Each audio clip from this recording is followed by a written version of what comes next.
Hello and welcome to a special edition of True Audio Files, Vinyl Haul edition for Record Store Day Drop 1 from August of this year.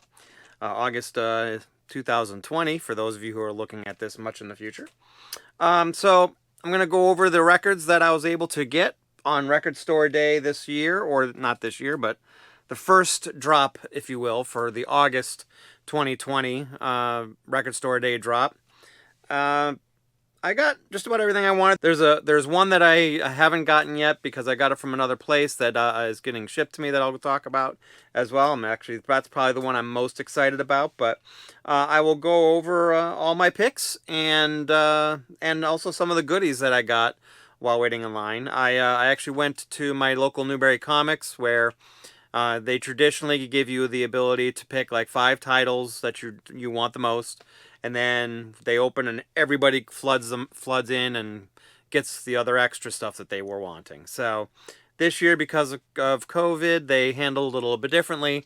They gave you the ability to get up to 10 titles that you wanted, and then they let in a couple people at a time every couple of minutes or so, and it definitely made it so it wasn't such a zoo at the tables where all the records for Record Store Day were. So luckily I was able to luckily I didn't have a huge list. I had one other title that I wanted, well, 2 that I was interested in, one that I actually ended up buying because the other one was too expensive, that I didn't have on my checklist. But so anyways, let's get started. I don't want to make this too long. But first on my list was Fight. And this is, for those of you who aren't familiar with who Fight is, it's basically Rob Halford and Scott Travis from Judas Priest. I didn't realize that Scott Travis was actually in the band until I opened up the cool gatefold on this one. But basically Scott Travis started with Judas Priest on Painkiller. Right after Painkiller, essentially Rob Halford left Judas Priest and formed Fight, and Scott Travis looks like he joined them also, which I was not aware of. So that's kind of a little cool bit of info that I learned today. The other thing that's kind of cool about this one is it's kind of a red see-through marble-ish color, which is kind of cool. So pretty excited about this. I got the our first Fight album Black Friday, our Record Store Day last year, I believe it was, and that one was pretty decent as well. So next up is Charlie Parker, Jazz at, I think it's midnight. Yes, Jazz at Midnight on Blue Note, and this one is actually a pretty cool one too. It might not show up as well on camera, but it is a dark blue. Actually, yeah, you can. It looks like it might be. It's a little bit opaque, but a little bit see-through. I see, but it's pretty dark. It's not. It's pretty. Not very transparent. But this one seems to be following in the footsteps of the Tone Poet series and maybe even the Blue Note 80 series, where it looks like it was cut by Kevin Gray at Coherent Sound, which is a relatively well-respected audiophile mastering engineer. And I think it feels and looks like it was pressed at RTI, which hopefully it was, because they're one of the better pressing plants out there. So excited to check that one out. Hopefully it sounds good. Next one up is probably the second one I was most interested in getting, and that is Ace Frehley, Trouble Walking. Interesting story on this one, if you don't know, is he actually covered a Paul Stanley written song called Hide Your Heart, and both Kiss and Ace Frehley released it at around the same time frame. Ace on Trouble Walking on this one, obviously, and then I think Kiss was on Rise to It. I can't remember. Hot in the Shade. I mean, not Rise to It. Rise to It was one of the songs on that album. This one is very cool for a couple of reasons. One is it's a 45 RPM, but second, it's got a very cool looking color to it, double kind of an orange and a yellow color to it, so kind of cool.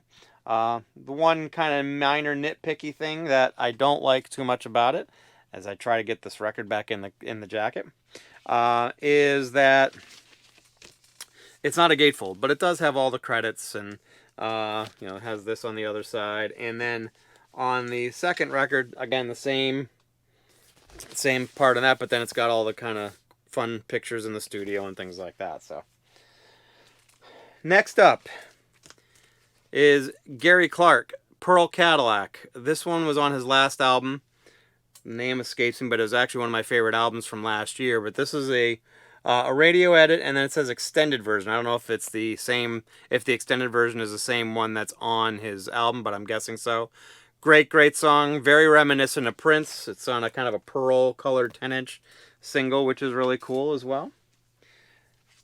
Next up, David Bowie, Changes Now, which is basically, I believe it's a live set recorded in November of '96 in New York City. I was kind of hesitant about that one because I'm not a huge live recording guy, but between that one and this David Bowie one, which is I'm Only Dancing from 1974 live recording, I'm sort of also a Bowie completist, so they kind of suckered me in on this one. So I got this one too. I was going to open this up and look at the gatefold, but I haven't had a chance to do that yet. So next up, Jethro Tull, Stormwatch 2. This is basically a bunch of songs from the Stormwatch sessions and outtakes and associated recordings, and they were actually remixed by Steven Wilson. I believe that I have the box set, the Stormwatch box set, that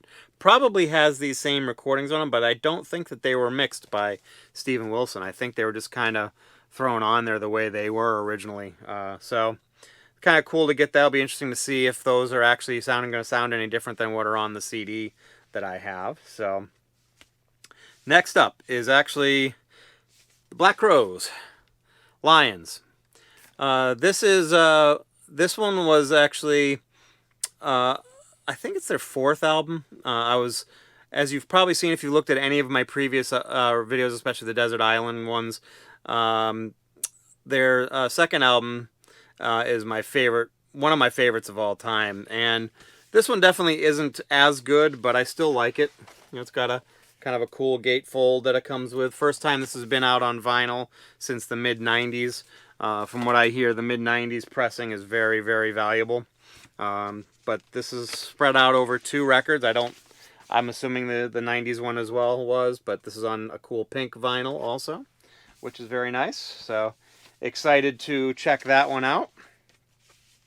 Last one is one that I think if anybody wants one, I'm sure there'll be plenty available just because of how many they pressed. From what I understand, they pressed, I think, 17,000 copies, which, if any of you know anything about Record Store Day, most are limited to somewhere between like 2,500 and 5,000. There are some that are a little bit more than that, some that are less than that, but this one was 17,000, and I was pretty shocked. But it's Billie Eilish, recorded live at Third Man in Nashville.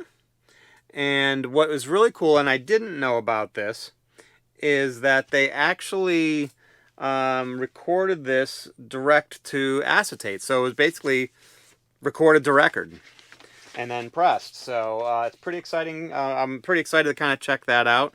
I don't know if I even have any records that were originally done that way, so it'll be very interesting to see how this comes out. But it was also on a kind of a nice bright blue vinyl. And so pretty interested to have that one. So I'll be excited to check that one out also. The only two that I was really looking for there, I mean, there were a few others that I'm sort of interested in, like there's a Kinks one and a couple of others, but there was a Thelonious Monk one that I think it actually ended up being limited to only 1,000, which I think initially was supposed to be limited to 1,600, but didn't get that one. And then there was a Charlie XCX that was an EP that she released digitally a couple years ago, I think, at least, and I've not been able to find that one yet. The last one that I got that I am waiting to receive is the Roxy Music, their first album, but it's the Steven Wilson remixes, which he did these several years ago, and then they released a box set for that Roxy Music album, and they didn't put those remixes on there, which I was kind of stunned that they didn't do that. And but it's been issued now on vinyl, and it's a record store day first, which means, from what I understand, they're going to release it sometime later, maybe like 6 months to a year down the road. But I've got that one coming to me from a record store that I visit frequently, that I just didn't want to drive to because it's a long drive. So, but that's those are all my records, and I'll quickly go over kind of the tchotchkes and fun stuff that I got. I always like the record store day posters, although I never seem to be able to find a place to have them. This one is no different. It's very, very cool, and I can never seem to position these properly. But very cool. Still has the original April 18th date on it, but that's not surprising, because since it's being spread out over many weeks, or three different months now, and 3 different record store days. Oh, I dropped the buttons. I guess it's not a big deal. One was a record store day button, and one was the record store day ambassador button. I think it was Brandy Carlisle. They're kind of rolled away from me, so we won't be able to see that. But this one's kind of interesting. I'll have to see what it's all about. It is a flexi disc. So it says the lockdown has got to go, and it's about gun violence, especially in schools, must stop. So be interested to kind of check that out. It's a flexi disc, so it'll be kind of fun. Got a bookmark that was promoting Chris France's new biography about the Talking Heads called Remain in Love. I think it's actually more about his life in general, but I know they talk a lot about the Talking Heads. Also got the one that a version that I get every year is a record store day CD, which I kind of find funny. Back a while ago, probably 10 years ago, they used to make records instead of the CDs, but I think the records just got too expensive, so they just went to the cheaper option of the CD. And last, but certainly not least, it's kind of fun, although all the dates on it are all wrong, but it's a tote that's basically promoting the Metallica and San Francisco Symphony Orchestra and Record Store Day. And then on the back, it was promoting the new album that was supposed to come out on June 19th, but they bumped it until this week, actually, which I guess was what they were going for from a marketing standpoint. And I bought that, and I've listened to it a little bit. It's kind of like the first one. I was kind of disappointed with the sound quality of it, but that might be for another time. So I would really love to have you guys share your finds that you got on Record Store Day, and if you did anything special. I want to have a shout out to Bob. Bob is a regular viewer on this channel, and I got to talk to him for a couple hours waiting in line at Newbury Comics while we were waiting for Record Store Day. So hi, Bob. And but yeah, please leave your comments. Let me know how you made out for Record Store Day. If you liked what you see here, please like the video. If you want to know when I have new videos come out, please subscribe, and then the alert bell will actually alert you to when they actually hit. So thank you very much, and you have a great day.